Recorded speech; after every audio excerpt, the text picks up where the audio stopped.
Welcome Pisces, it's July 2017, Dadhichi here from astrology.com.au. I don't know whether you recall me speaking about the issue of the inner child, which is ruled by the fifth house of the zodiac, as well as ruling the outer child. It rules the inner child, which has to do with our creativity, our self-expression.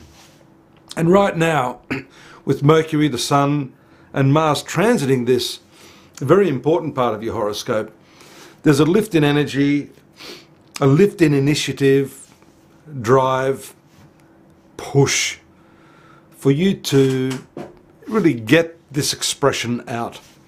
But you do need to be careful of that, because these planets are, as I say, rather militant and can cause you to be a little too enthusiastic for other people's tastes. Incidentally, this fifth house has to do with relationships, love affairs. So when there's a lot of dynamic energy in that area, it's likely that you'll also be pushing to make a connection there with friends, new friends, to take that to another level. That's also underscored by the fact that the full moon takes place in your 11th house of friendships. Talk about intense. You've got Pluto transiting this part of your horoscope, and the full moon, which rules the love affairs sector of your horoscope, taking place right near that intense, passionate, sometimes obsessive Pluto. So whilst you're able to express yourself, you're able to maybe connect with people that are going to satisfy this need. The fact that it's so intense and obsessive could tip it in a direction that's not going to be too savoury. It's not going to bring with it maybe the response that you're exactly after. That's because that full moon, as well as, the full moon is the moon opposite the sun, but it's going to be opposite Mars, it's going to be opposite Mercury, loosely speaking, because Mercury will move out on the 6th, just a few days before, but near enough it's going to move into the opposition of Mercury a few days later, maybe around the 12th. And therefore your communication, your imagination may be subjected to some rather odd sort of imaginings. Mercury will be in the 6th house by then, and as that full moon swings around to the 12th house, some workplace issues may start to rear their heads. Also, 6th house is your health, so you may be considering some sort of check-up for yourself. You may be worried secretly as a result of that. We can see that on the 5th, Mercury is in a square aspect to Uranus, which is the ruler of your 12th house of hospitals and, seclusion. You may need some time out at this time.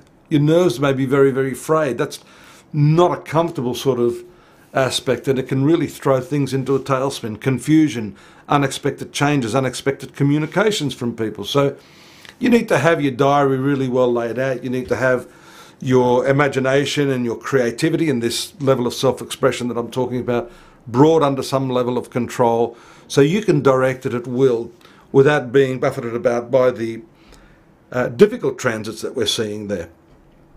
Your ruling planet is Neptune. If we take a look at the aspects to the planet Neptune, there are two of them significantly this month. The Sun in trine, which is lovely. That takes place on the 6th. So that is the energy you need to bolster this sort of creative and even spiritual aspect of your nature. And then you've got a difficult square aspect from Venus, which is ruling your 8th house of shared resources. Incidentally, your other ruling planet, the co-ruler of Pisces, is Jupiter, transiting this area.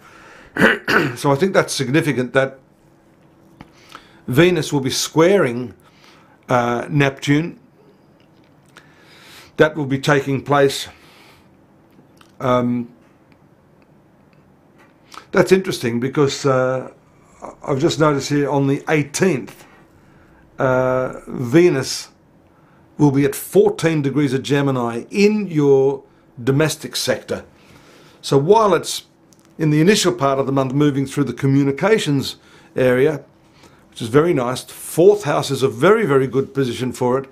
Just as you settle into what should be a comfortable environment for your thinking, for this creativity we're talking about, bang. The right angle aspect from Neptune, which can throw things into a real confusion. This has to do with relationships particularly. And these would be relatives, people within your family that you're confused about or who are making things confusing for you. So again, getting back to that Mercury aspect, all the more important for you to be clear, concise, and within yourself having an understanding of what it is you're trying to convey, because that's where things can become very, very confusing. So that's on the 18th. Now your other ruler, Jupiter, has the aspect of the Sun, the square aspect on the 6th, indicating considerable waste. This is from the 5th house. The other aspect I didn't mention there is the fact that this is the house of speculation, investment. Square aspect to one of your rulers is not good, especially in the 8th house of losses. You need to be careful where you spend your money, and you need to be informed before you speculate. We see on the 15th the lovely sextile aspect from Mercury, indicating good communications. You should jump on that one. That's in the middle of the month. If, as we're saying, you need to really fine-tune and hone those communication skills, this is a time when what you're saying will be received very, very well. Finally, the triangular aspect of Venus, the trine aspect to Jupiter on the 19th, is also excellent, bringing with it loads of opportunities. Jupiter, by the way, rules your 10th house of career, so I'm guesstimating that that is where that opportunity may be for you. Final aspect I'd like to say is on the 30th, another exciting trine aspect between Venus and Uranus. Venus for you ruling your shared resources and also the communications and travel area. So this could be communication relating to your money, the way you share your money with your lover, and possibly even a meeting with your bank manager.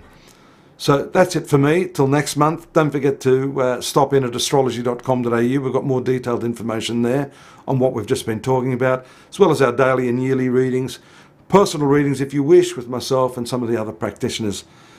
Have a great time. See you next month. Bye-bye for now.